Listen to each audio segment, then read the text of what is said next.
Thank you all for coming. நம்ம அறிந்த வண்ணமாக ரோமர் 12வது அதிகாரத்தில் இருந்து கொண்டிருக்கிறோம். முதல் 2 வசனங்களை பார்த்து விட்டோம். நாள் 3வது வசனத்திற்குள்ளா போல, ஏன்னா இது ஒரு முக்கியமான காரியங்கள் ஆனபடினால இதை ஸ்கிப் பண்ணிட்டு நான் போக முடியாது. அதனால முதல் வசனத்துல சரீரத்தை எப்படி ஜீவ பலியாக ஒப்பு கொடுப்பது என்று பார்த்தோம். கடந்த வாரத்துல பார்த்தோம் மனம் மறுரூபமாகுவது எப்படி என்பதை குறித்து பார்த்தோம். இந்த ரெண்டுக்கும் என்ன சம்பந்தம்னா, இந்த 2 ஸ்டேஜும் தாண்டி வரும் பொழுது நம்முடைய மனிதனுடைய நிலைமை என்ன, அதை புரிந்து கொண்டால் நான் ஒரு வெற்றியுள்ள வாழ்க்கை வாழ முடியும். அதான் நாள்ல எடுக்க போகிறேன்.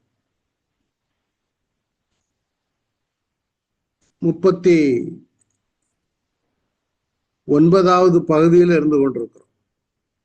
ரோமர் 39 பகுதிகளை எடுத்திருக்கிறோம். ஓகே, சோ ரோமருக்கு எழுதின நிருபம் 12வது அதிகாரத்துல இருந்து கொண்டிருக்கிறோம். பாகம் 30.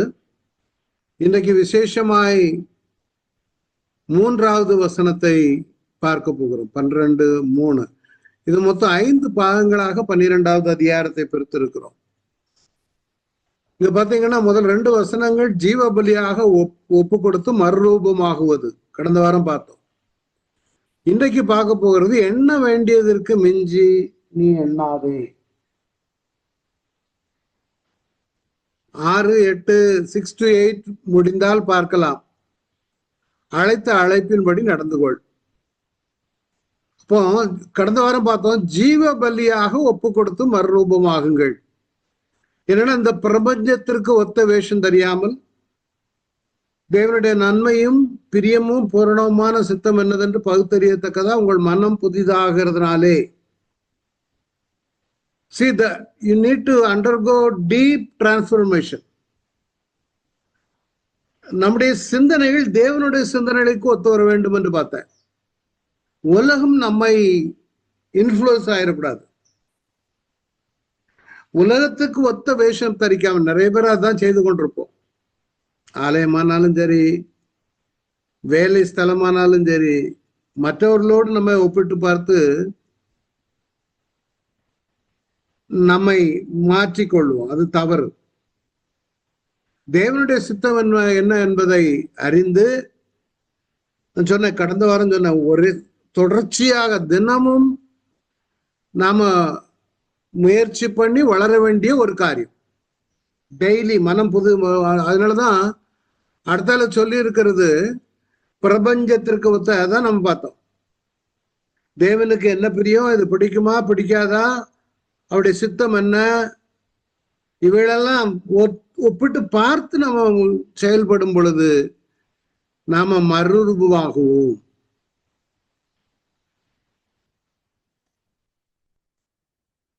அடுத்தது 2வது பகுதி தான் பார்க்க போறோம். 3ல இருந்து 5. நீ எண்ண வேண்டியதற்கு மிஞ்சி எண்ணாதே. ஏன் எண்ண வேண்டியதற்கு மிஞ்சி எண்ணாதே? சரீரத்தை ஜீவபலியாக கொடுத்தாச்சு, மனம் மறுரூபம் ஆயாச்சு, இது இன்டர்னலா நடந்தாச்சு. 3வது பிராக்டிக்கல் லிவிங்க கொடுக்காரு. ஏன்னா ஒரு மனுஷன் இந்த 2 காரியத்தையும் தாண்டி வரும் பொழுது கொஞ்சம் நெஞ்ச நிமித்த ஆரம்பிச்சிருவோம். ஒரு மனிதன் தன்னை ஜீவபலியாக ஒப்பு கொடுக்கிறான், தேவனை பார்த்து மறுரூபமாகறான். இன்னொரு அடுத்த லெவல்ல பார்க்கும் பொழுது தன்னை குறித்து எண்ண வேண்டியதற்கு மிஞ்சி எண்ணி விடுகிறான். 3வது வசனம் இப்படி சொல்லுகிறது. எனக்கு அருளப்பட்ட கிருபைனா நான் சொல்லுகிறதாவது, உங்களில் எவனாகிலும் தன்னை குறித்து எண்ண வேண்டியதற்கு மிஞ்சி எண்ணாமல் அவனவனுக்கு தேவன் பகிர்ந்த விசுவாச அளவின்படியே தெளிந்த எண்ணம் உள்ளவனாய் இருக்க வேண்டும். நாம சில சமயங்கள்ல நம்ம ரட்சிக்கப்பட்டுட்டோம், ஞானஸ்நானம் எடுத்துட்டோம், கொஞ்சம் 4 ஊழியங்களை செய்துட்டோம்னா உடனே இது எல்லாருக்கும் வரக்கூடியது. நம்முடைய சிந்தை என்ன வரும் தெரியுமா? I am better then him. ஆனால் ஆண்டவர் என்ன சொல்றாரு, உனக்கு எவ்வளவுக்கு கெப்பாசிட்டி இருக்கோ அவ்வளவு கொடுப்பாரு, அவ்வளவுதான். எண்ண வேண்டியதற்கு மிஞ்சி நீ என்னதான் இருக்கையோ அப்படிதான் எண்ண முடியும். நீ இல்லாததை இருப்பதாக நினைத்து எண்ணாதே. இப்ப நான் ஒரு பெரிய பிரசங்கர், நான் பைபிள் ஸ்டடி எடுக்க, ஆனா எனக்கு ஒரு லிமிடேஷன் இருக்குது. நான் ஒரு பெரிய உலகத்துல உள்ள பெரிய பைபிள் டீச்சர்கிட்ட போய் என்ன ஒப்பிட முடியாது. ஒருடைய டீச்சிங்கும் பார்க்கும் பொழுது நான் சில சமயங்கள்ல கூனி குறுகி, அப்பா நம்ம எல்லாம் ஒண்ணும் இல்லப்பா, ஒருவேளை நம்ம அந்த ஊழியத்தை செய்யறதுக்கு தகுதியுடையவனா இல்லைன்னு தான் நான் அப்படிதான் நினைக்கிறேன். சிலவங்களுக்கு அப்படி இல்லை, ஒரு அப்படி தலை நவுந்தலும். சிலவங்க 1-2 ஊழியக்காரங்க அந்த நாட்கள்ல என்ன இடத்துல சொல்லிருக்காங்க. நான் போனேன், ஜெபம் பண்ண பாருங்க, ஐயோ அந்த ஆளு அவங்க எப்படி சொன்னாங்க, இவங்க எப்படி சொன்னாங்க, they'll be puffed up. இது கிறிஸ்தவ வாழ்க்கையில நம்ம வளர்ந்து ஆவிக்குரிய ஜீவத்துல வளர்ந்து வரும் பொழுது நம்முடைய சுற்று வட்டாரத்துல பார்க்கலாம். அவங்கள பார்த்தாலே பக்கத்துல போக முடியாது. பரிசுத்தவான்கள் மாதிரி அவங்க அப்படி போறதும் வாரதும் அவங்க பக்கத்துல அப்ரோச் பண்ண முடியாது. ஏன்னா அவங்க என்னன்னா மற்றவங்களெல்லாம் ரொம்ப மோசமானவங்க, பாவிகள், அவளை அப்படின்னு. அப்ப நம்ம என்ன ஆகணும், நானே சில கூட்டங்களுக்கு மத்தியில போகும்பொழுது ஒதுங்கிடுவேன். ஓஹோ அவங்கெல்லாம் ரொம்ப வெள்ளையும் சொல்லையுமா இருக்காங்க, நம்மளாம். அப்ப அவங்க பேசுற முறைகளும் என்ன நல்லா இருக்கீங்களா. நாம ஆண்டவர் பவுல் சொல்லுகிறான், எனக்கு அருளப்பட்ட நான் கிருபையில நீ நிக்கிறப்பா, நீங்க ஒரு நல்ல ஒரு ஊழியக்காரனா இருக்கிறீங்கன்னா அது கிருபை.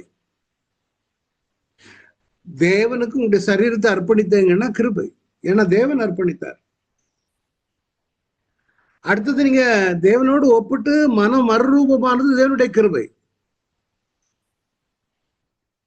அதான் பரிசுத்த தேவனுடைய பலத்த சத்துவத்தால் எனக்கு அளிக்கப்பட்ட வரமாகி அவருடைய கிருபையினாலே இந்த சுவிசேஷத்தை ஊழியக்காரன். நான் ஊழியக்காரன் ஆயிருப்பது அவருடைய கிருபை. எபேசியர் 3:7-8 வரை அப்படி சொல்லுகிறார், பரிசுத்தவான்கள் எல்லாரிலும் சிறியவனாகிய நான் பவுல் சொல்லுகிறார், நான் கிறிஸ்தவனுடைய அளவற்ற ஐக்கியத்தை புறஜாதிகளிடத்தில் அறிவிக்கும்படி ஆண்டவர் எனது கிருபையை கொடுத்திருக்கிறார். அவ்வளவுதான். பவுல் நினைச்சிருந்தா மற்றவங்களோட இவங்கெல்லாம் என்னப்பா, ஒரு ஒரு ஒரு ஒரு ஒரு தம்பி அப்பதான் வளர்ந்து வரக்கூடிய ஸ்டேஜ். அந்த தம்பி அன்னைக்கு அறியாமையினால ஒரு வார்த்தை விட்டார்.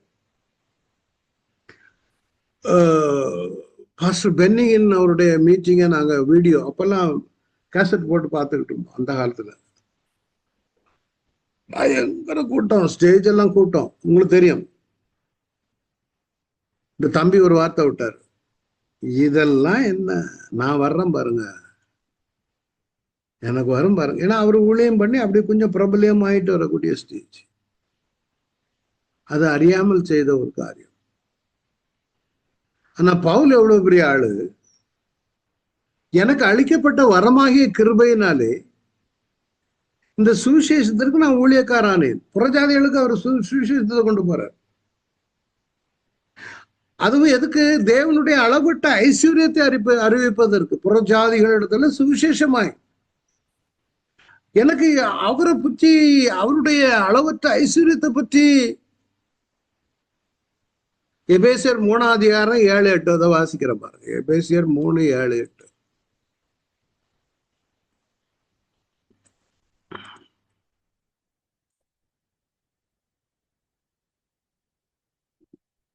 தேவனுடைய சத்தத்தால் எனக்கு அளிக்கப்பட்ட வரமாகி அவருடைய கிருபையினால இந்த சுவிசேஷத்திற்கு ஊழியக்காரனானே. அடுத்தால சொல்றாரு பவுல், பரிசுத்தவான்கள் எல்லாரிலும் சிறியவனாகிய நான். அதுதான்,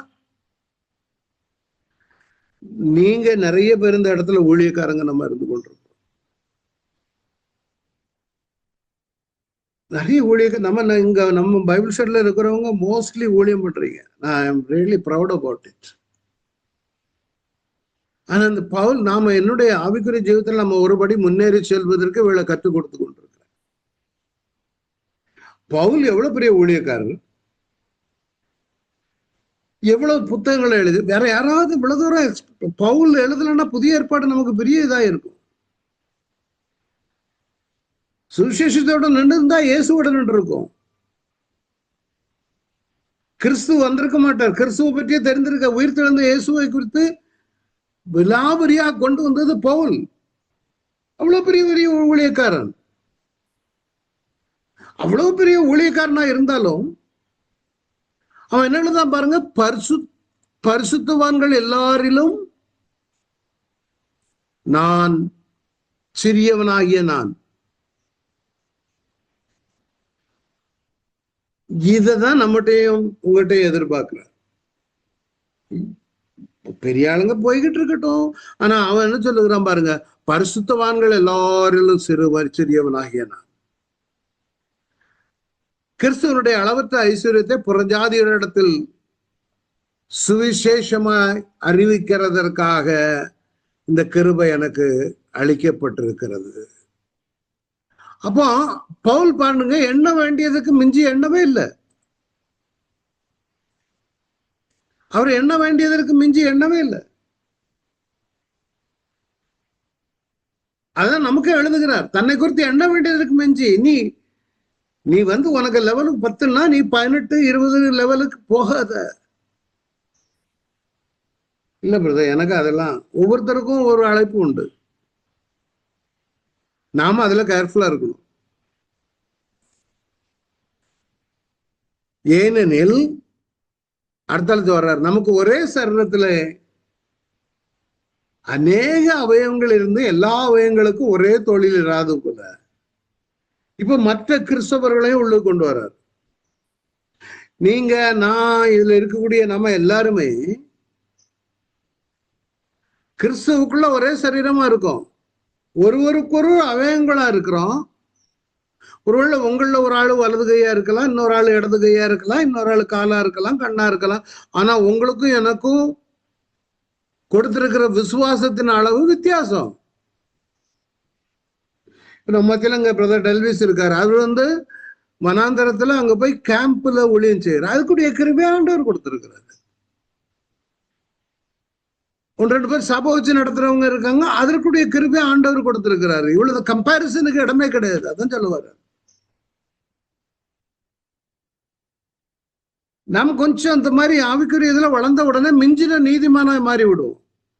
அதான் பிரசங்கில எழுதுறாரு, மிஞ்சின நீதிமானா இராதே, உன்னை அதிக ஞானியும் ஆக்காதே. கொரிந்தியர்ல பவுல் எழுதும்போதுதான் சொல்லுகிறாரு, நான் இருக்கிறது தேவ கிருபையினால இருக்கிறேன். அவர் எனக்கு அருளிய கிருபை விருதா இருக்கவில்லை. அவர் கிருபை கிருபை கிருபை. முதல்ல சொன்னார், எனக்கு அருள கிருபை.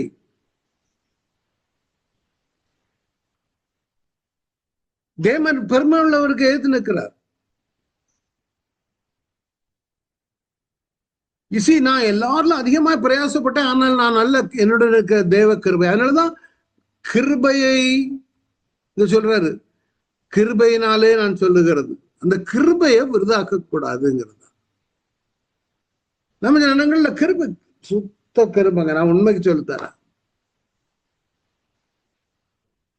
என்னுடைய வாழ்க்கையில நான் பெருசா ஒண்ணும் சாதிக்கல. ஆண்டவரை ஏற்றுக்கொண்டேன். அதுல இருந்து இதுவரை கர்த்தருக்கு உண்மையா இருக்கேன். உண்மையில நான் மனசார சொல்லுவேன். எத்தனையோ இடங்கள்ல நான் எத்தனையோ ஆஸ்பத்திரியில வேலை பார்த்தேன். மாம்சத்துல கரைபடுவதற்கு அநேக வாய்ப்புகள் இருந்தது. ஒவ்வொரு தொழில் நிமிடமும் நான் இதுல தவறுனா என் நிலைமை என்ன அப்படின்னு சொல்லி பயந்து வாழ்ந்தவன். கிருபை. அதனாலதான் எண்ண வேண்டியதற்கு மிஞ்சி எண்ணாதே. நாம மிஞ்சின நீதிமான் ஆயிராது, உன்னை அதிக ஞானியும் ஆக்காது. நான் எனக்கு கொடுத்த அளவின்படிதான் நான் சிந்திக்க முடியுமே தவிர, சிலவங்க பெரிய பெரிய ஊழியக்காரங்களை இமிட்டேட் பண்ணிக்கிட்டு இருப்பாங்க. அது அழிவுக்கு. ஆரம்பம். அவர் நமக்கு நன்மை என்னதென்று அறிந்திருக்கிறார். நியாயம் செய்து இரக்கத்தை சிநேகித்து உன் தேவனுக்கு முன்பாக மனத்தாழ்மையாய் நடப்பதை அல்லாமல் வேற எண்ணத்தை கர்த்தர் உன்னிடத்துல கேட்கிறார். அதான் மிக 6:8 சொல்றார். உனக்கு எல்லாம் சொல்லி கொடுத்தாச்சு, நீ நல்ல நியாயத்தை சிநேகித்து இரக்கத்தை நியாயம் செய்து இரக்கத்தை சிநேகித்து நமக்கு அதிகமான கிருபை அளித்துக் கொண்டிருக்கிறார். அதனாலதான் தேவன் பெருமை உள்ளவர்களுக்கு எதிர்த்து நிற்கிறார், தாழ்மை உள்ளவர்களுக்கோ கிருபை அளிக்கிறார் சொல்லி. கொஞ்சம் நம்ம ஊழியம் பண்றோம், கர்த்தர் நம்மோடு இருக்கிறார், சரிதான். ஆனா நம்மை சுற்றி இருக்கிற ஜனங்கள் நம்ம பக்கத்துல தொடர்ந்து வருகிறதுக்கு இடம் கொடுக்கிறவர்களா இருக்க வேண்டும். கலாத்தியர் 6:3 தான் ஒன்றுமில்லாத இருந்தும் தன்னை ஒரு பொருட்டென்று எண்ணினால் தன்னை தானே வஞ்சிக்கிறவன் அவன். கலாத்தியர் 6:3.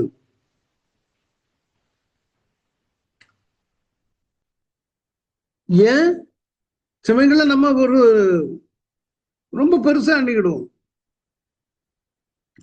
கிருபையை நம்ம நினைத்து பார்த்து கொண்டே இருந்தால் நல்லா தெரியும், தான் ஒன்றுமில்லாதும் தன்னை பொருட்டென்று எண்ணினான் தன்னைத்தானே வஞ்சிக்கிறவன். அதனால மேன்மை பாராட்டுகிறவன் கர்த்தரை குறித்தே மேன்மை பாராட்டப்படுவன். தன்னைத்தானே புகழுகிறவன் உத்தமம் அல்ல, கர்த்தரால் புகழப்படுகிறவனே உத்தமன். காட் அவர் தான் நம்மளை அப்ரிஷியேட் பண்ண. புதிய ஏற்பாட்டுல கலாத்தியர்ல வரும்பொழுது பவுல் எழுதுகிறார், நம்முடைய கர்த்தராய் இயேசு கிறிஸ்துவின் சிலுவை குறித்தே அல்லாமல் வேறு ஒன்றையும் குறித்து நான் மேன்மை இருப்பேனாக. கர்த்தரை குறித்து மேன்மை பாராட்டுகிறது. இரண்டாவது அவருடைய சிலுவையை குறித்து நாம் மேன்மை பாராட்ட வேண்டும். ஏன்னா அவரால் உலகம் எனக்கு சிலுவையில் அறையொன்றிருக்கிறது, நானும் உலகத்திற்கு சிலுவையில் அறையொன்றிருக்கிறேன். கலாத்தியர் 6:14. அவ்வளவுதான், சிம்பிள். கொஞ்சம் வசனங்களை கொண்டு வந்திருக்கிற. ஏன்னா அந்த அகந்தை வந்து விடக்கூடாது. அது எஸ்பெஷலி இந்த ஊழியத்துல இருக்கிறவர்களுக்கு. அதாவது நம்ம இந்த ஊழியத்துல இருக்கிறனால எனக்கெல்லாம் நான் ஊர்களில் போயிருக்கும் பொழுது அந்த ஊழியக்காரங்களுக்கு பக்கத்துல போக முடியாது. ஒரு ஸ்கிரீன் மாதிரி தான் இருக்கும். அவங்க எப்போ அவர் பெரிய ஆளு, அவர் பக்கத்துல அவங்க போக முடியாது அப்படின்னு. எங்க ஊர்லயே உண்டு. ஆனா அதே நேரத்துல ஒரு ஊழியக்காரர் இருந்தாரு. மற்ற ஊழியக்காரங்க ரோட்ல போகும்போது எல்லாம் எல்லாரும் அப்படியே ஓரத்துல தான் ஒதுங்கி நிற்பாங்க. அவங்ககிட்ட பேசவும் மாட்டாங்க, இவங்களும் பேச மாட்டாங்க, அவங்களும் பேச மாட்டாங்க. அதே இதுல இன்னொரு பென்டிகாஸ்டல் ஊழியர் தான் வரும், முருகன்னு பேரு. அவரு நல்ல ஊழியக்காரர். ஆனா அவங்க முருகன் பழைய ரட்சிக்கப்படாம இருக்கும் பொழுது உள்ள நண்பர்கள் ஹோட்டல்ல எல்லாம் உட்காந்து டீ குடிச்சிட்டு அரட்டை அடிக்கிற ஆளு அந்த காலத்துல. ஆனா அதே நபர் ரட்சிக்கப்பட்டு பாஸ்டரான பிற்பாடு அந்த ஹோட்டல்காரங்க கூடுவாங்களே, முருகா வா அப்படின்னு, இவரு அங்க போய் உட்காந்து பேசிட்டு இருப்பாரு. அதுக்காண்டி சிகரெட் பிடிப்பாரு அப்படி இல்லை. இவருடைய சோபத்தை பார்த்தா அவங்க நிச்சயமா அவருடைய தேவனை குறித்து அறிந்திருப்பாங்க. அதான் சொல்றது. அவருக்கு தெரியும் தன்னை குறித்து மிஞ்சுவதற்கு எண்ணவில்லை. அந்த ஆள் ரொம்ப ரொம்ப எனக்கு உண்மையில அந்த ஆளை பார்த்தா ஆச்சரியமா இருந்துச்சு. அவர்கிட்ட ஈஸியா போக முடியும் பக்கத்துல.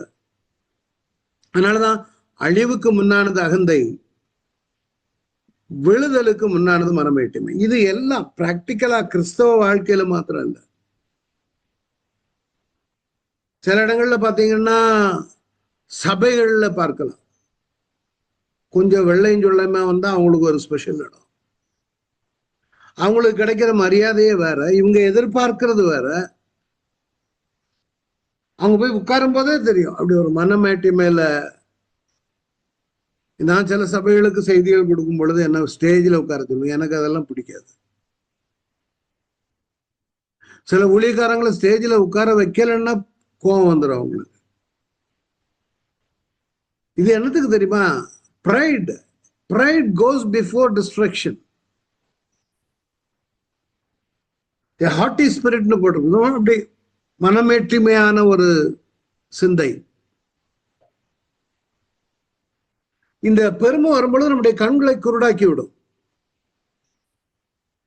அதை அழிவுக்கு நேராக கொண்டு போய்விடும்.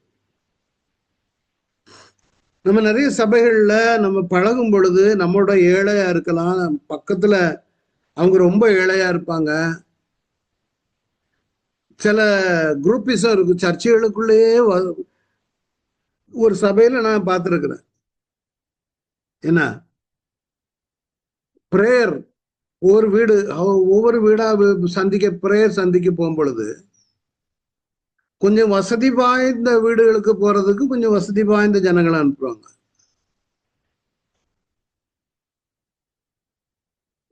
நான் அப்படி இல்லை. நாங்க நானும் ஒய்ஃபுமானா யாரும் அப் ஆர் டவுன் பார்க்காம போவோம். அந்த மாதிரி இடங்களுக்கு எங்க பேரை போடுவாங்க. நான் எப்பவும் போறது தானே, நீங்க போகக்கூடிய ஆளுக்கு போறீங்க, நான் போகக்கூடியதுக்கு நான் போய்கிட்டு இருக்கேன். என்னன்னா அதுலயும் சபைகளுக்குள்ள ஸ்டாண்டர்ட் சரியா துக்கமான காரியம். அதெல்லாம் அந்த நாட்கள்ல சபைகளுக்குள்ள தனி கம்யூனிட்டி, வலது பக்கம் கம்யூனிட்டி ஏ, இடது பக்கம் கம்யூனிட்டி பி, பின்பக்கம் இந்த சாதி அந்த சாதி அப்படியெல்லாம் வச்சிருந்தவங்க தான். பவுல் அதுக்குதான் எழுதுகிறார். இது என்னன்னா ஆவிக்குரிய வளர்ச்சி. அதோட நம்ம இது வளராத இருக்கிறனாலதான் இப்படி எல்லாம் இருந்துகிட்டு இருக்கோம்.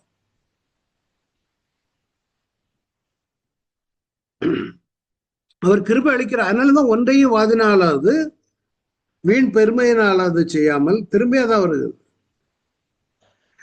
மனத்தாழ்மையினால் ஒருவர் தங்களிலும் மேன்மையாக எண்ண கடவீர்கள்.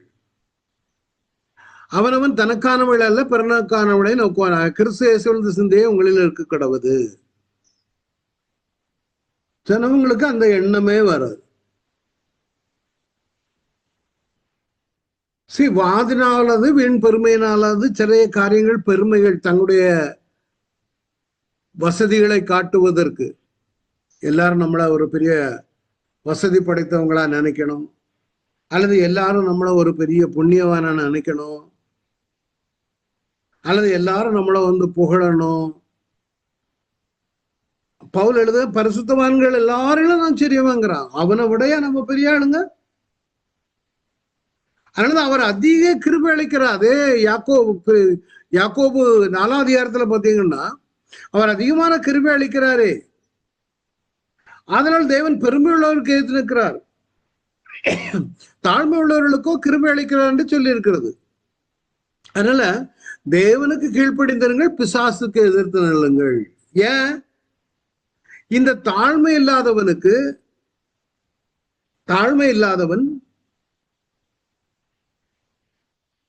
பெருமையுடையவன் பிசாசத்தை எதிர்த்து நிற்க மாட்டான்.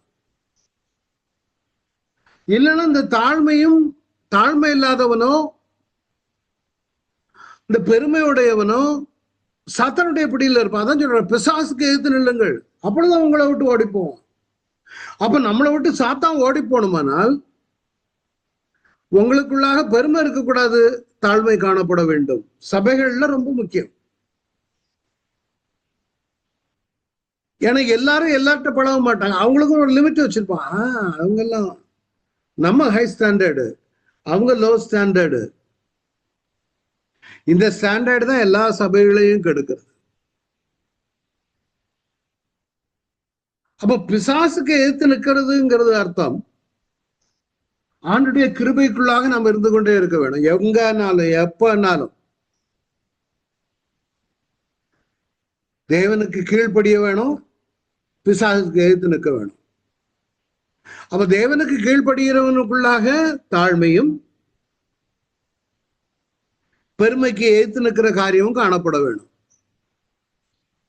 அதான் பவுல் என்னன்னா, நீ ஒரு சரீரத்தை கொடுத்துட்ட, மனதை ஒப்பு கொடுத்துட்ட, அடுத்தது செயல்பாடு, பிராக்டிக்கல். இப்ப practical lesson is going on. எப்படி நம்ம அது தொடர்ந்து அடுத்த லெவலுக்குள்ளாக கடந்து செல்லுகிறது. அதே யாக்கோபு 8வது வசனத்திலிருந்து பார்த்தீங்கன்னா, அதே அதிகாரம் முந்தினது 4ல இருந்து 4வது அதிகாரம் 6ல இருந்து 7 பார்த்தோம். அதே 4வது அதிகாரம் 8ல இருந்து பார்க்கும் பொழுது, தேவனிடத்தில் சேருங்கள்,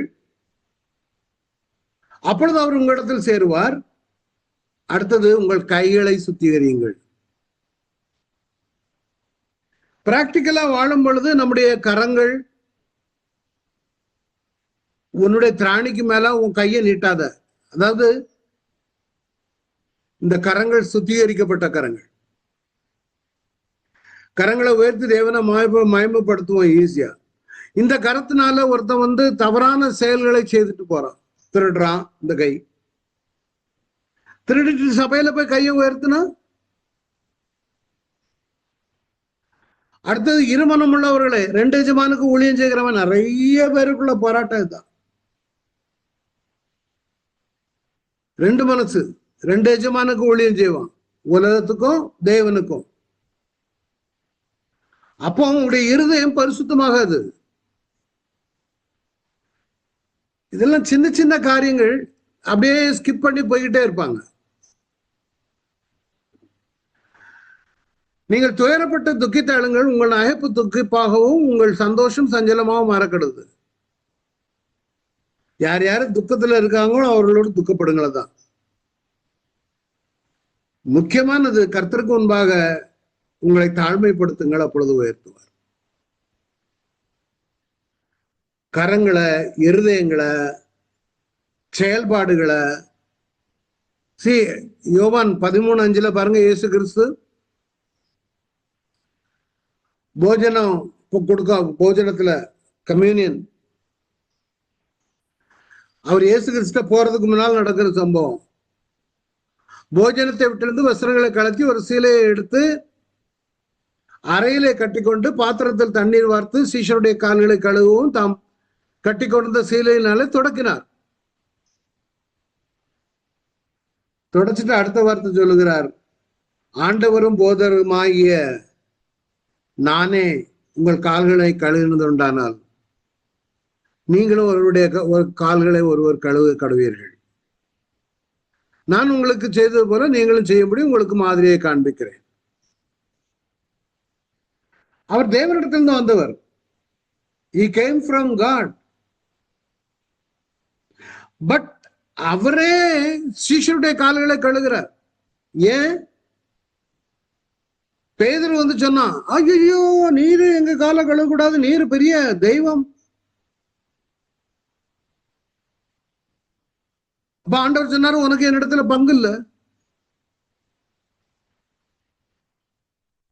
பங்கு இல்லைன்னு சொன்னா, ஆபம் ஒண்ணு செய்யுங்க, எல்லாம் உடம்பு முழுவதும் கழுவுங்க. ஆண்டவர் சொன்னாரு, கழுகினவன் சுத்தமா இருக்கிறார். இதுக்கு காரணம் என்னன்னா, ஏன் அப்படி சொன்னாருன்னா, நீ காலையில குளிச்சுட்டு வெளியே போற, அப்புறம் இந்த உலகத்துல இருக்கும் பொழுது இந்த தூசி பாய்ந்த கால்களோடு வரும் பொழுது கால்களை கழுகுனா போதும். ஏற்கனவே காலையில குளிச்சாச்சு. என்ன சொல்ல வருகிறார்? நீ ரட்சிக்கப்பட்டு ஞானஸ்நானம் எடுத்தது போதாது, அன்றாட நம்மை சுத்திகரித்தாதான் அவர் விரும்புகிற வண்ணமாய் அவர் காண்பித்த மாதிரிகளின்படி நம்ம காண்பிக்க முடியும். ஆயக்காரன் பரிசேன் ஜெபத்தை கம்பேர் பண்ணலாம். அவங்களுக்கு பாருங்க, பரிசேன் சூப்பர். பரிசேன் எல்லாம் தசோபாகத்துல பெர்ஃபெக்ட். அந்த இந்த பெட்டி இருக்கு பாருங்க, ஃபைலக்ட்ரி, இந்த தலையில கட்டி இருக்குது, இதெல்லாம் பிரமாணம், மோசே பிரமாணத்துல கொடுக்கப்பட்டபடி செய்கிறவன். வஸ்திர தொங்கல் உண்டு, பண்டிகையை ஆசரிக்கிறவன் இந்த வலது பக்கம் இருக்கிறவன். இடது பக்கம் உள்ளவன் வரி வசூலிக்கிறவன். மேல பார்த்து இருக்கிறவன் தான் பரிசேன். பர்ஃபெக்ட். அவங்க நினைப்பா, நாங்க தான் இஸ்ரவேல்ல உள்ள பர்ஃபெக்ட் யூதன். இங்க பெட்டி இருக்குது, இந்த பெட்டி நெத்தியில. அதுல பிரமாணம் உள்ளுக்கு இருக்குது. அது நினைச்சுக்கிட்டே இருப்பான் கண்களுக்கு நடுவுல. இது போக ஓய்வு நாளை கொண்டாடக்கூடியவன். அப்புறம் வருஷத்துல 3 முறை ஆலயத்திற்கு இது பண்டிகையை செலிப்ரேட் பண்ணக்கூடியவன். அப்போ அவனுடைய நினைப்பு என்னன்னா, எருசலேம்ல நடந்து வரும் பொழுது நம்மள மாதிரி பரிசுத்தவான் யாருமே கிடையாது. ஆனா இதே ஆளுங்க தான் இயேசுவை சிலுவையில் அறைஞ்சது. ஆயக்காரன் அப்படி கிடையாது, மோசமானவன். அவன் வரி வசூலிக்கிறவன். வரி அவன் ஒரு 5 ரூபா வசூலிக்கலான்னா 50 ரூபா பிடுங்குவான் அவன். ஏன்? அங்க கலிலேய கடல்ல மீனை பிடிச்சி குத்தகைக்கு எடுத்திருப்பான். ரோமன் கவர்மெண்ட்ல இருந்து ஆயக்காரன் கலிலேய கடலை மீன் பிடிக்கிறதுக்கு குத்தகை எடுத்துருவான். அப்ப அவன் சொல்லிடுவான், ஒவ்வொரு முறையும் மீன் பிடிக்கிற சீசன்ல எங்களுக்கு 5000 ரூபாய் நீ கவர்மெண்ட்டுக்கு கட்டிடணும்னு ரூல் போட்டுருவான். அப்போ இந்த ஆயக்காரனுக்கு வேலை என்ன? வரி உண்மையிலேயே வரி போட்டா 5000 ரூபாய் அல்லது 10,000 ரூபாய்க்குள்ள வரும். ஆனா இவன் என்ன பண்ணுவான், அங்க 5000 ரூபாய் கட்டணும்னா 50,000 ரூபாய் வரிய கள்ளத்தனமா. அதனால யூதர்களுக்கு இந்த வரி வசூலிக்கிறவங்களை பார்த்தா பிடிக்காது. இவர்கள் மத்தியில பரிசேயன் அப்படிப்பட்டவன் பக்திமான், சும்மா சொல்ல வேண்டியதில்லை. அதனால இந்த பரிசேயன் ஜெபம் பண்ணும்போது இந்த 2 பேரும் ஆலயத்திற்கு ஜெபம் பண்ண போறாங்க. இந்த வரி வசூலிக்கிற ஆயக்காரனும் பக்திமானாய் நடந்து வருகிற பரிசேயன்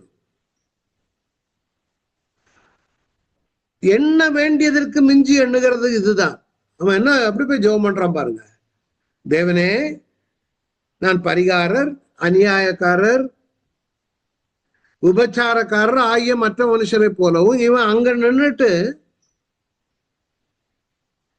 நம்ம ஆலயத்துல போய் நின்றுட்டு அண்ணா இருக்கான்ல, அவன மாதிரி நான் இல்ல ஆண்டவரே, இன்னா இருக்கான இவன மாதிரி இல்ல, எனக்கு முன்னால இருக்க இவன மாதிரி இல்ல.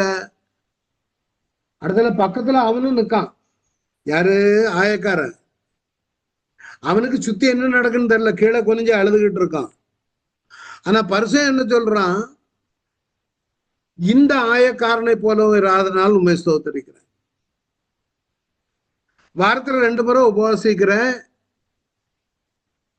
இது நம்ம வெளியே சொல்ல முடியாது. சில உபவாசம் பண்ணக்கூடியவங்க சொல்லுவாங்க, ஃபாஸ்டிங்ல வெளியே சொல்றதுல ஒரு பெருமை.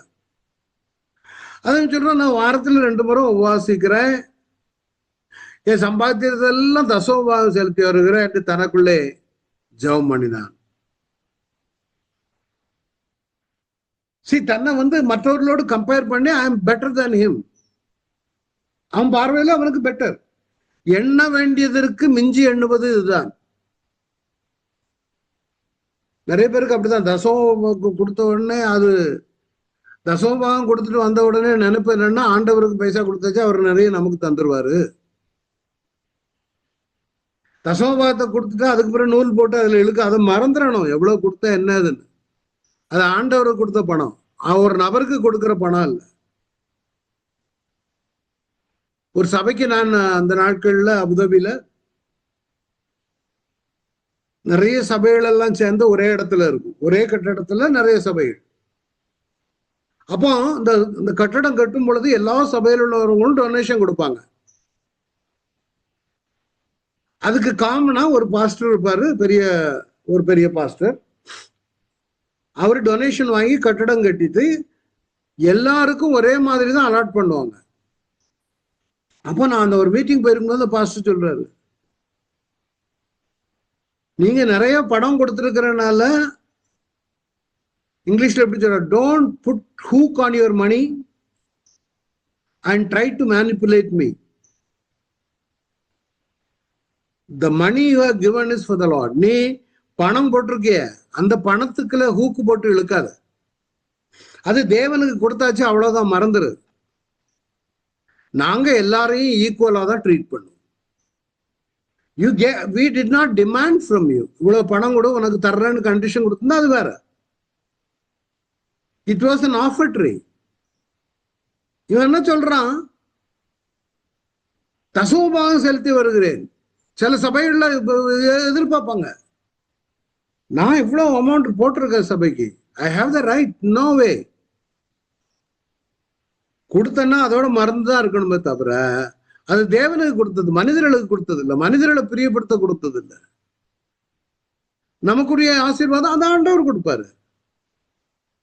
ஆனா இவன் என்ன சொல்லுகிறான் பாருங்க, சம்பாத்தியத்திலாம் தசமபாகம் செலுத்துக்கிறேன், ஆண்டவர்கிட்ட 2 தடவை உபவாசிக்கிறேன். நீ உபவாசிச்ச உடனே உனக்கு என்ன? நான் மற்ற மனுஷனு போல இல்ல, மற்ற மனுஷனு போல இருக்கே இல்லை. அது நியாயம் தீர்ப்பது தேவன். இவன் நினைச்சிருக்கான் அவன் மோசம்னு. அவனோட இவன் சிந்தனையில மோசம். ஆண்டவர் தெரிவார். இருதயத்தின் உள்ளந்தரியங்களை ஆராய்ந்து அறிகிற தேவன் அவர். ஆனால் இந்த பரிசேயன் வந்தது இப்படிதான் கம்பேர். இதுதான் நம்ம எண்ண வேண்டியதற்கு மிஞ்சி எண்ணுகிறது. அதே நேரத்துல ஆயக்காரனை பாருங்க, அவன் இந்த வரி வசூல் இருக்கிறவன் மோசமானவன் தான், தவறு செய்கிறவன் தான், கள்ளத்தனம் பண்ணுகிறவன் தான். ஆனா அவன் ஆண்டுடைய சமத்துல வரும் பொழுது குத்தப்படுகிறான். ஆயக்காரன் தூரத்தில் நின்று தன் கண்களை வானத்துக்கு ஏறெடுக்க துணியாமல் மார்பில் அடித்துக்கொண்டு, தேவனாய பாவியாக என் மேல் கிருபையாயிரும் என்றார். ஏன்? நிறைய இடங்கள்ல நம்ம அதான் பார்த்திருக்கிறோம். அப்படி நிமிர்ந்து ஆண்டவருடைய சன்னிதானத்துல போனா கிருபையில நிக்கிறோம். ஆண்டவரே, நான் ஒண்ணும் இல்லை. சகைய மேல மரத்துல ஏறி போனோம், மரத்துல ஏறி பார்க்கதான் போனோம், அவ்வளவுதான். ஆண்டவர் சொன்னாரு, கீழே வா, நான் இன்னைக்கு உன் வீட்டுல தங்கணும். இவன் கீழே வந்த உடனே ஆண்டவருக்கு பாதத்துல விழுந்துட்டான். ஆண்டவரே, நான் வாங்கினதெல்லாம் 2 நான் திருப்பி கொடுத்துட்றேன். ஆண்டவர் என்ன பைசாவை கொடுன்னு சொல்லுது. இதுதான் மனத்தாழ்மை. இவனுடைய வாழ்க்கையை பாருங்க, கண்களை வானத்துக்கு ஏறெடுக்க தெரியும். அவனுக்கு he was convicted. இப்போ அண்மையில அமெரிக்கால அந்த சார்லி கர்க் பாருங்க, இன்னைக்கு அவருடைய ஊழியத்தின் நிமித்தமாக அவரை கொன்னுட்டாங்க. ஆனால் அவருடைய ஊழியத்தின் மூலமாக நிறைய பேர் இன்னைக்கு அழுறாங்க, தொடர்படுகிறாங்க. ஒரு பெரிய ஒரு நபர் இன்னைக்கு கூட சொல்றாரு, என் மக காலேஜுக்கு போகும் பொழுது ஃபர்ஸ்ட் டைமா சொல்றா, daddy I am taking Bible. Bible எடுத்துட்டு காலேஜுக்கு போறா. இவருக்கு ஒரே ஆச்சரியமா, என்ன நீ பைபிள் எடுத்துட்டு போறியா? I want to become like Charlie Garg. எல்லா பாவிகளும் கல்லூரிகளில, காலேஜுகளில, அமெரிக்காவில் உள்ள கல்லூரிகள் எல்லாம் இப்ப கேட்க ஆரம்பிச்சுட்டாங்களா, எங்க இதுக்கு வந்து நடத்துங்க, எங்க இதுல வந்து நடத்துங்க. ஆவியானவர் பெரிய கிரியைகளை நடப்பித்துக் கொண்டிருக்கிறார். இந்த மாதிரி மாற்றங்கள். இந்த ஆயக்காரன் எல்லாமே என்ன தெரியுமா? டிரான்ஸ்ஜெண்டர், ஆணோடு ஆண், பெண்ணோடு பெண். அப்புறம் குழந்தைய அபார்ஷன் பண்ணது, இஷ்டம் போல வாழ்ந்துட்டு குழந்தைய அபார்ஷன். இவைகளுக்கு எதிராக போதித்த ஒரு மகனுடைய போதனை அநேகருடைய இருதயங்களை தொட்டு குத்தி அழுது கொண்டு தேவனுடைய சமூகத்துல வந்து கொண்டிருக்கிறாங்க. கடந்த வாரம் ஞாயிற்றுக்கிழமை இதுவரையில் இல்லாத அளவுக்கு சபையில கூட்டமா. அதுவும் எப்படி? கணவன், மனைவி, பிள்ளைகள் எல்லாரும் சேர்ந்து ஆலயத்துக்கு போக ஆரம்பிச்சாச்சு. ஆலயம் போகாதவங்க, 30 வருஷம் ஆலயத்துக்கு போகாதவங்க, ஆலயத்தை பார்க்காதவங்க, வேதாகமத்தை தொடாதவங்க. ஆவியானவருக்கு இந்த ஆயக்காரனுடைய இருதயத்துல எப்படி இது பண்ணாரோ. ஏன்னா அமெரிக்கால ட்ரெண்ட் மாறி போச்சு. பிள்ளைகளை ஒண்ணும் சொல்ல முடியாது, போலீஸுக்கு போயிடுவாங்க. கல்யாணம், லிவிங் டுகெதர், திருமணமாகாமலே சேர்ந்து வாழலாம். இந்த ஆள் அதை தான் ப்ரீச் பண்ணாரு. என்ன ப்ரீச் பண்ணாரு? It's wrong. எம்பிரியோ குழந்தைய நீ அழிக்குதுன்னா இட்ஸ் லைக் எ மர்டர். நீ கொலகாரியா மாறுகிற. ஜனங்கள் இந்த நாள்ல குத்தப்பட்டு அவர் இருக்கும்போது வந்த எழுப்புதலை காட்டிலும் அமெரிக்கால இல்ல, நியூசிலாந்துல, யூரோப்ல, ஜெர்மனில, ஆஸ்திரேலியாவில், எல்லா நாடுகளிலும் ஒரு பயங்கர எழுப்புதல். ஜனங்கள் வேதத்தை பார்க்க ஆரம்பித்து விட்டார்கள். எப்படியான எழுப்புதல்? ஆயக்காரன் எப்படி நின்று துணியா இல்லாம இருக்கிறாரோ, இதுல கல்லு மாதிரி நிக்கிறது யாருன்னா சோகால்டு கிறிஸ்தவர். ரொம்ப வருஷமா கிறிஸ்தவனா இருப்பான், அந்த கிருபையை உணராதவனா இருப்பான். ஆனா இவன் கிருபை உணர்ந்தவனா, என்ன ஆண்டவர் நான் இவ்வளவு வரிய வாங்கிட்டேன்.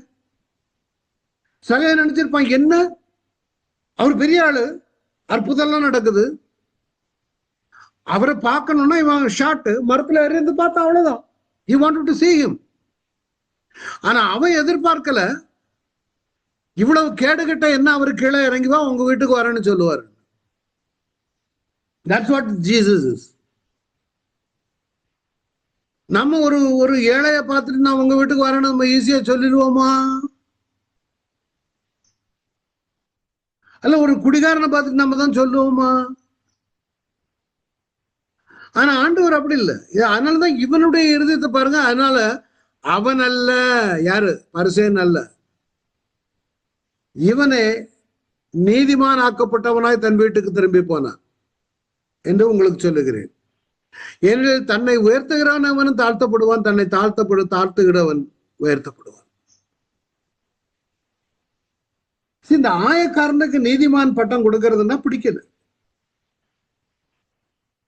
இந்த பரிசேயர்கள் சதுசேயர்கள் இவ்வாறுதான் இயேசு கிறிஸ்துவை கொன்றது, கொலைகார கூட்டம்.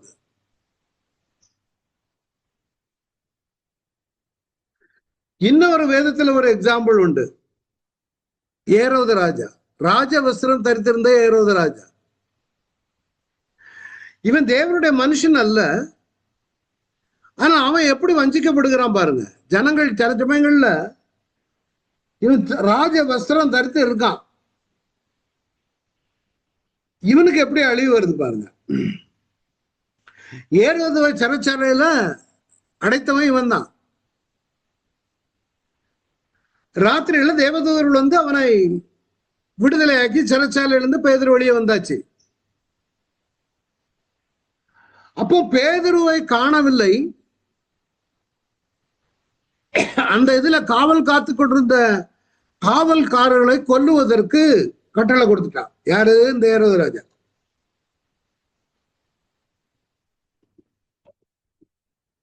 சாரி,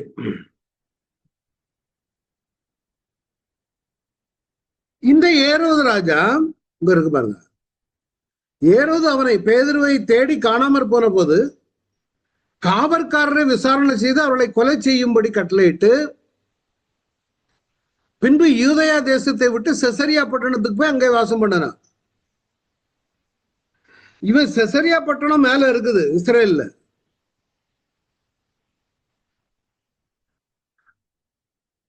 அதுக்கு மேல 2 பட்டணம் இருக்குது, திபேரியா, சீதோன். அதே வசனத்துல பாருங்க தொடர்ந்து. அக்காலத்துல ஏரோது தீரியர் மேலும் சீதோனியர் மேலும் பயங்கர கோபம். அங்க பக்கத்து நாடு. இந்த ராஜா தான் அவங்களுக்கு சாப்பாடு கொடுக்கணும், இங்க இருந்துதான் எல்லாம் அப்ரூவல் ஆகணும், ஃபுட்டு எல்லாமே. அவங்க கஷ்டப்படுகிற காலகட்டங்கள்.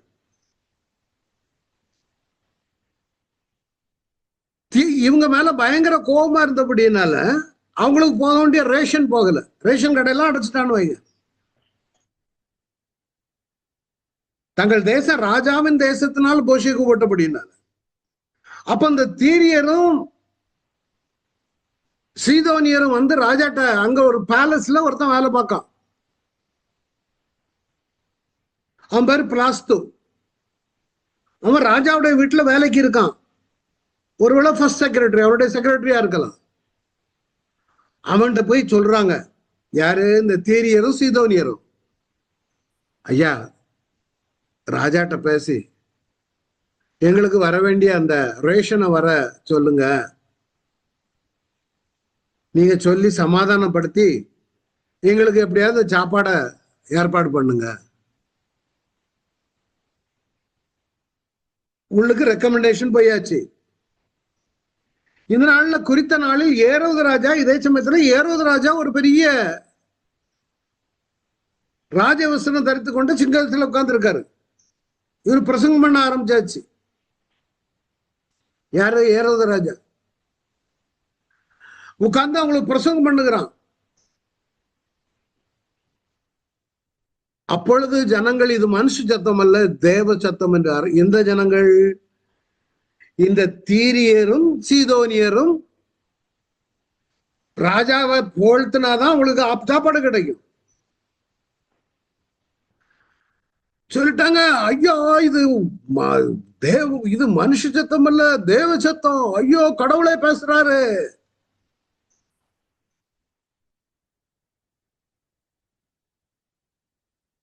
அடுத்த வசனம் பாருங்க. அவன் தேவனுக்கு மகிமையை செலுத்தாதபடியினாலே உடனே கர்த்தருடைய தூதன் அவனை அடித்தான், அவன் புழு புழுத்து இறந்தான். சரி, அந்த நாட்கள்ல உங்களுக்கு தெரியும் லாரி பிரசங்கியார்னு இருந்தாரு. மரித்தவங்க கூட எழுப்பக்கூடிய அளவுக்கு வல்லமையான ஊழியர். கடைசி என்ன ஆயிட்டு தெரியுமா? நான் தான் கடவுள்னார். அழிவுக்கு முன்னானது அகந்தை. இந்த கூட்டைக்கு தெரியாது இவன் ஏன் தன்னை போழ்த்துகிறான்னு. தேவ சத்தம்னது இவனுக்கு ஐயோ நான் கடவுள மாதிரி பேசுறேன். தேவனுக்கு மேலாக நம்ம உயர்த்தவே முடியாது. அதுதான் கிருபை கிருபை கிருபை. எவ்வளவு பெரிய ஆளா இருந்தா நம்மளே சொல்லுவாங்க, பிரதர் அந்த நீங்க பேசும் பொழுது அப்படி வருது. இந்த சார்லி கிர்க்குங்கிறவரு, சார்லி கிர்க் இல்ல, நிறைய காலேஜுக்கு போகும்பொழுது அவரை பிள்ளைகள்லாம் வாலிப பிள்ளைகள்லாம் வந்து புகழ்வாங்களாம், நீங்க பேசுனது எங்களுக்கு பிரயோஜனமா இருந்தது. அப்ப அவர் சொல்லுவார் தட்ஸ் ஓகே அப்படின்ட்டு. யாராவது என்னுடைய கருத்துக்கு எதிராக பேசக்கூடியவங்க இருக்கிறாங்கன்னா முன்னால வந்து பேசுங்க, நான் விளக்கம் கொடுக்குறேன். தன்னை புகழ்த்துக்கிறது அவருக்கு பிடிக்காது. எனக்கு தெரியும் எங்க ஆன்டி ஒரு நல்ல உதவி பண்ணுவாங்க, ஊழியக்காரங்கள்னா அள்ளி கொடுப்பாங்க. ஒரு தடவை நான் வெக்கேஷன் போயிருக்கும்போது அவங்க வீட்டுக்கு போயிருக்கும்போது ஒரு ஊழியக்காரர் வந்தார், ஏழை கிராமத்துல இருந்து வரக்கூடிய. அப்போ ஒரு சில நேரம் உங்க ஆன்டி தான் எனக்கு பாஸ்போர்ட்லாம் எடுத்து கொடுத்தாங்க, நான் வெளியெல்லாம் போயிட்டு வந்தேன் வெளிநாடுக்கு. அப்படியா? அவங்க வந்து நல்ல ஊழியம் பண்ணுவாங்க. ஏழைகள், இந்த பழக்கடைக்காரன், அயன் பாக்ஸ்காரன் கொண்டு வரக்கூடியவன், வீட்டுக்கு காய்கறி போடக்கூடியவங்க எல்லாரையும் ஏகப்பட்ட ஊர்ல இருந்து உதவிக்கு நிறைய பிள்ளைகளை கொண்டு வந்து அவங்களுக்கு மாப்பிள்ளை எல்லாம் பார்த்து ஒரு ரட்சிக்கப்பட்ட பிள்ளைகளை பார்த்து கல்யாணம் பண்ணி இப்படி ஏகப்பட்ட உதவிகள்லாம் செய்தாங்க. அப்ப வந்து பாசு சொல்றாரு, உங்க பெரியம்மா தான் எனக்கு பாஸ்போர்ட் எடுத்தாங்க. அப்படியா? நல்லது. உங்க பெரியம்மாவை பிடிச்சா பாஸ்போர்ட் என்ன பரலோகமே போயிடலாம் அடுத்த அடி. இதுதானே வேண்டாங்கிறது. கடைசி அந்த ஆள் இன்னைக்கு இருக்க இடம் தெரியாம போயாச்சு. ஆனா பெரிய பணக்காராயிட்டான், பணம். ஆனா அந்த குடும்பத்தை விட்டு பிரிஞ்சு போயிட்டான். எதுக்கு சொல்ல வர? இந்த மாதிரி பேசி ஊழியக்காரங்களை தூக்கி உசுப்பத்தி ஜனங்க தான் இது தேவ சத்தம்னு அவன் புழு புழுத்து செத்தான். தேவனுக்கு முன்பாக அவன் மகிமையை செலுத்தாதபடினாலே அவனை அடித்தான், அவன் புழு புழுத்து இருந்தான். You got to be very careful. அழிவு எந்த அளவுக்கு அழிவுக்கு கொண்டு போகுது பாருங்க. ஒவ்வொருத்தருக்கும் அடுத்த தொடர்ந்து சொல்லுறோம் வெவ்வேறான வரங்கள். அந்த வரங்கள்ல ஒவ்வொருத்தருக்கும் ஒண்ணு. நான் அதை போய் ஒவ்வொருத்தருக்கும் ஒண்ணு அழைத்த அழைப்பின்படி வருங்க. நமக்கு அருளப்பட்ட கிருமியுமே நாம் வெவ்வேறான வரங்கள் உள்ளவர்களானபடினால நம்மில் தீர்க்க தரிசனம் சொல்லுகிற வரத்தை உடையவன் விசுவாச பிரமாணத்திற்கு ஏற்றதாக சொல்லு. ஊழியம் செய்கிறவன் ஊழியத்திலும் போதிக்கிறவன் போதிக்கிறதிலும் இதுல எனக்கு அழைப்பு ஏதோ அதுல தானே இருக்க முடியும். நிறைய பேர் என்கிட்ட போன் பண்ணி கேட்கும்போது, ஊர்ல வெளிநாட்டுல இருந்து இங்க வந்த பிறகு ஊர்ல போய் அவங்களுக்கு நினைப்பேன்னா நான் ஊர்ல வந்து சபை வச்சிருவேன் அப்படின்னு. எனக்கு அழைப்பு கிடையாது. என்னுடைய அழைப்பு போதிப்பது. நான் அன்னைக்கே என்ன போதிக்கிறதுக்கு ஒப்பு கொடுத்தேன், அவ்வளவுதான். இன்னொரு மெட்ராஸ்ல என்ன ஃப்ரெண்டு உண்டு, அவர் ஒரு ஊழியக்காரர். அவருடைய அழைப்பு என்ன தெரியுமா? நல்ல இந்த மெட்ராஸ்ல உள்ள ஒரு மாதிரிப்பட்ட கீழான இடங்கள்ல ஸ்லம் ஏரியான்னு சொல்லுவாங்க, அங்கெல்லாம் போய் பாட்டு பாடி கொட்டை அடிச்சு ஊழியம் செய்கிறது. சரி, அவங்களுக்கு கிருபை அளித்திருக்கிறார் வரம். அவர்களுடைய விசுவாசத்தை பிரமாணத்திற்கு ஏற்ற சொல்ல கடவுள். புத்தி சொல்லுவோம், புத்தி சொல்லுறதுல தருத்திருக்கணும். பயந்து கொடுக்கிறவன் அஞ்சலாமல் கொடுக்க கடவன், முதலாளியானவன் ஜாக்கிரதையா இருக்க கடவன், இறக்கம் செய்வன் உற்சாகத்துல செய்ய கடவன். அதனாலதான் வரங்களில் வித்தியாசம் உண்டு. ஆவியான ஒருவரை ஊழியங்களிலேயும் வித்தியாசங்கள் உண்டு, கர்த்தர் ஒருவரே கிரியைகளிலேயும் வித்தியாசங்கள் உண்டு. இன்னொருவர் செய்கிறது நாம செய்ய முடியாது. சிலவங்களுக்கு வொர்ஷிப்பிங் நடத்துவாங்க, அது ஒரு தரிசனம். சிலவங்க மற்றவங்களுக்கு இமிட்டேட் பண்ணுவாங்க. அவைக்குரிய சபைகள்ல சில இடங்கள்ல அந்த நாட்கள் எல்லாம் பாத்தீங்கன்னா டப்பு டப்புட்டு கையை அடிச்சு அந்த இமிட்டேட் பண்ணி பெந்தைகோஸ்து பாட்டை திருப்பி திருப்பி பாடி பாடி அபிஷேகத்தை இருக்கு. இதெல்லாம் கூடாது. 1 Corinthians 12:4-6 வரை, 9, 10, 11 வரை அதான் சொல்லப்பட்டிருக்கிறது. அவனவனுக்கு தேவனால் அருளப்பட்ட அவனவனுக்குரிய வரங்கள் உண்டு. ஒருவனுக்கு ஒரு விதமாயும் இன்னொருவனுக்கு வேறு விதமாயும் இருக்கிறது. இந்த வரம் எல்லாருக்கும் வராது. ஆவியினுடைய அனுக்கிரகம் அவனுடைய பிரயோஜனத்திற்கு அளிக்கப்பட்டிருக்கிறது. ஒருவனுக்கு ஆவியினாலே ஞானத்தை போதிக்கும் வசனமும், மற்றொருவனுக்கு ஆவியினாலே அறிவை உணர்த்தும் வசனமும், வேறொருவனுக்கு ஆவியினாலே விசுவாசமும் குணமாக்கும் வரங்களும். இது நான் மொத்தமாக கொண்டு வந்திருக்கேன் பாருங்க. இந்த இருக்கு பாருங்க. ஞானத்தை போதிக்கும் வசனமும், அறிவை உணர்த்தும் வசனமும், விசுவாசத்தும் குணமாக்கு வரங்களும், அற்புதங்களை செய்யும் சக்தியும், தீர்க்க தரிசன உரைத்தலும், ஆவிகளை பகுத்தறிதலும், பற்பல பாஷைகளை பேசுதலும், பாஷைகளை வியாக்கியானம் பண்ணுதலும், இவைகளெல்லாம் அந்த ஒரே ஆவியானவர் நடப்பித்து தமது சித்தத்தின்படியே அவனவனுக்கு பகிர்ந்து கொடுக்கிறார். எல்லாருக்கும் ஒரே இதை கொடுக்கறது இல்லை. இங்க 9 காரியம் பார்த்தோம். எல்லாருக்கும் ஒரே மாதிரி கொடுக்கறது இல்லை, எல்லாருக்குள்ள எல்லாம் கொடுக்கறது இல்லை. நாம் வெவ்வேறான வரங்கள் உள்ளவர்களானபடியினாலே புத்தி சொல்லுகிறவன் புத்தி சொல்லு, ஊழியம் செய்கிறவன் ஊழியம் செய்யி, போதிக்கிறவன் போதி. தொடர்ந்து நீங்க பாத்தீங்கன்னா எபேசியர் 4 அதிகாரத்தில் இருக்கு பாருங்க. நாம் அனைவரும் தேவனுடைய குமாரனை பெற்ற விசுவாசத்திலும் அறிவிலும் ஒருமைப்பட்டவர்களாகி, அதுல ஒருமைப்பாடு உண்டு. கிறிஸ்துவனுடைய நிறைவான வளர்ச்சியின் அளவுக்கு தக்கதாக நாம பூரண புருஷனாக வேண்டும். அவர் மேல விசுவாசம் வைக்கும் பொழுது பரிசுத்தவான்கள் சேர்பொருந்தப்பட்டு சுவிசேஷ ஊழிய வேலைக்காகவும் கிறிஸ்துவின் சரீரமாகிய சபையானது பக்தி விருத்தி அடைவதற்காகவும் சிலருக்கு ஒவ்வொன்று பிரிச்சு கொடுக்கிறார். சபை பக்தி விருத்தி அடைய வேண்டும். சபைகளுக்குள்ள ஒவ்வொருத்தருக்கும் ஒரு வேலை. சிலரை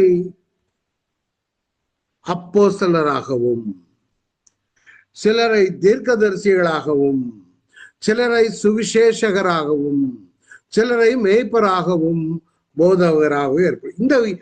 இந்த வேலையை எல்லாரும் நம்ம செய்ய முடியாது. அப்போஸ்தல ஊழியம், தீர்க்கதரிசன ஊழியம், இதை விளக்கமா போனோம்னா நிறைய வரும். அதுல உங்களுக்கு எந்த அளவின்படியா கொடுத்திருக்கிறாரோ அதன்படி நடந்து கொள்ள வேண்டும். எண்ண வேண்டியதற்கு மிஞ்சி எண்ணாதே.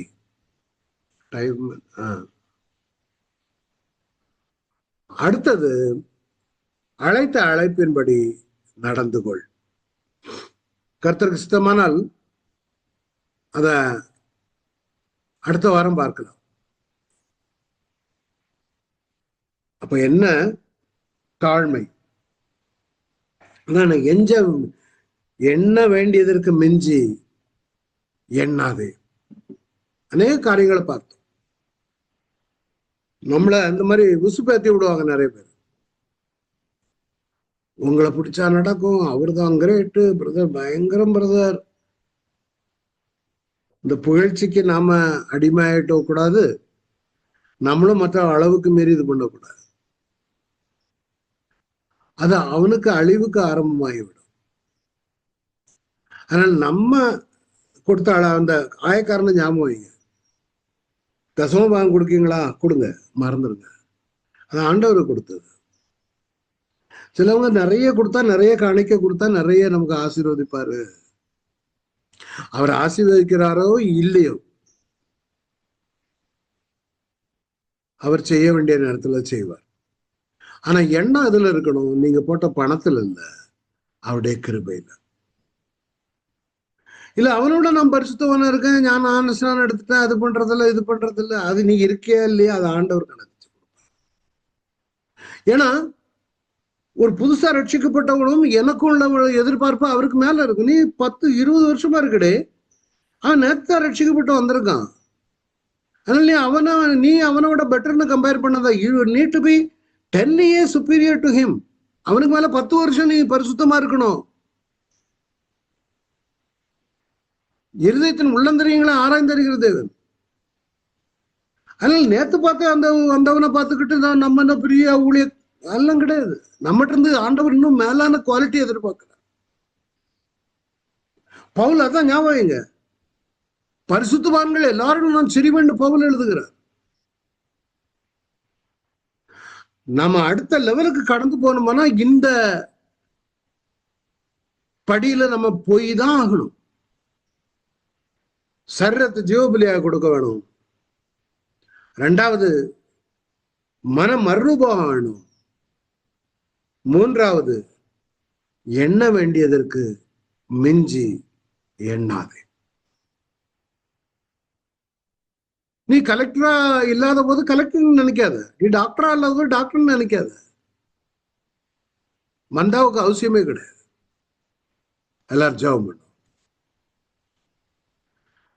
நல்ல ஆண்டவரே, இந்த அருமையான நாள்ல வந்த ஒவ்வொரு பிள்ளைகளையும் ஆசீர்வதிக்க வேண்டுமா ஜெபிக்கிறேன்.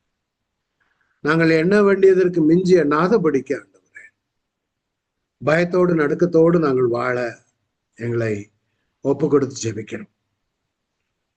அந்த கிருபையை விருதாவாக்காதபடி, நான் நிற்பது நிர்மூலமாகாது இருப்பது கிருபை. பரிசுத்தவான்கள் எல்லாவற்றிலும் நான் சிறியவன் என்று பவுல் சொன்னது போல நாங்களும் சிறியவர்கள் ஆண்டவரே. இதை உதாசீனப்படுத்தாதபடி தொடர்ந்து வளர கிருபை செய்யுங்க. வந்த ஒவ்வொருவரையும் ஆசீர்வதிங்க ஆண்டவரே. பின்மாறிய பொழிந்தருளுங்க, ஆளுகை செய்ய முற்றிலுமா இப்படிய கரங்களில் ஒப்பு கொடுக்கிறேன். அன்பை இயேசுவின் மூலம் பிதாவே, ஆமென். என் ஆத்மாவே கர்த்தரை ஸ்தோத்திரி, என் முழு உள்ளமே பரிசுநாமத்தை ஸ்தோத்திரி, என் ஆத்மாவே கர்த்தரை ஸ்தோத்திரி, கர்த்தர் சகல உபகாரங்களை மறவாதே. ஆமென். Thank you all for coming.